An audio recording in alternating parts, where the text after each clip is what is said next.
Hi viewers, be healthy be wealthy. Welcome to YB wealth talks.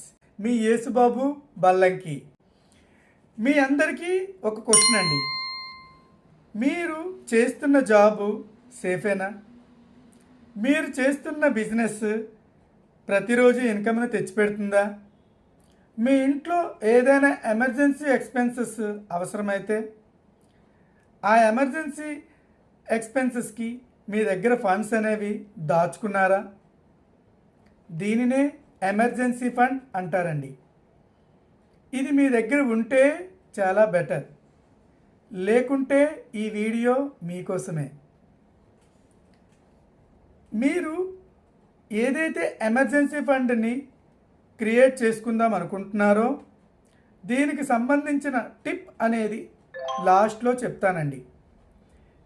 ఈ tip మీకు తెలియాలి అంటే నా వీడియోని లాస్ట్ వరకు స్కిప్ చేయకుండా చూడండి.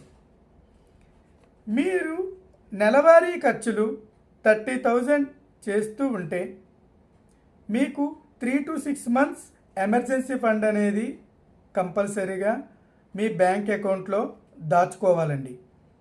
ఈ ఎమర్జెన్సీ ఫండ్ అంటే ఇన్వెస్ట్మెంట్ కాదండి, మనం ఫ్యామిలీకి ఇచ్చే ఒక ప్రొటెక్షన్. మనం ముందు ఫ్యామిలీకి ఇన్వెస్ట్మెంట్ కంటే ప్రొటెక్షన్ ఇవ్వాలండి. అప్పుడే మనం చాలా హ్యాపీగా ఉండగలుగుతాం.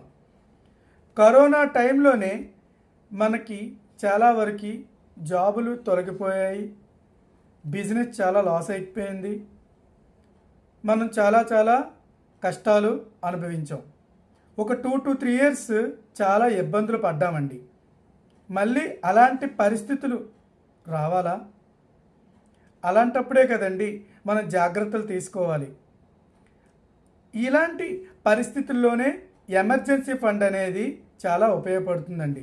మన జాబ్లో ఏదైనా ఇబ్బంది ఉన్నా లేదా మన బిజినెస్లో ఏదైనా నష్టం వచ్చినా ఈ ఎమర్జెన్సీ ఫండ్ అనేది ఒక 3 to 6 months మనల్ని కాపాడుతుందండి. మనం ఎవరి దగ్గరికి వెళ్ళి చేయి చాపనవసరం లేదు, ఎవరిని అడగవలసిన అవసరం లేదు, మనం ఎటువంటి అప్పులు కూడా చేయవలసిన నెసెసిటీ లేదండి.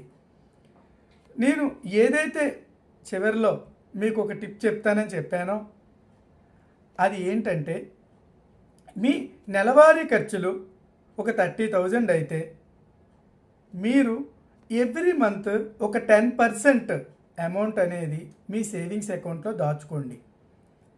ఇలా తక్కువ మొత్తంలో బిగ్ వెల్త్ని క్రియేట్ చేయండి. ఎమర్జెన్సీ ఫండ్ అనే గోల్ క్రియేట్ చేసిన తర్వాత మాత్రమే మీరు ఇన్వెస్ట్మెంట్స్ని స్టార్ట్ చేయండి. ఇఫ్ ఇన్ కేస్ మీరు ఎమర్జెన్సీ ఫండ్ని క్రియేట్ చేయకుండా ఇన్వెస్ట్మెంట్స్ కానీ చేస్తే మీకు అత్యవసర పరిస్థితిలో ఆ ఇన్వెస్ట్మెంట్స్ని మీరు తీసేయవలసి వస్తుందండి. అప్పుడు ఇన్వెస్ట్మెంట్స్ అనేవి మీకు లాంగ్ గ్రోత్లో ఉండవు. ఇలాంటి వెల్త్ టిప్స్ కోసం నా ఛానల్ని ఇప్పుడే సబ్స్క్రైబ్ చేసుకోండి. Please like, share and comment. Thanks for watching.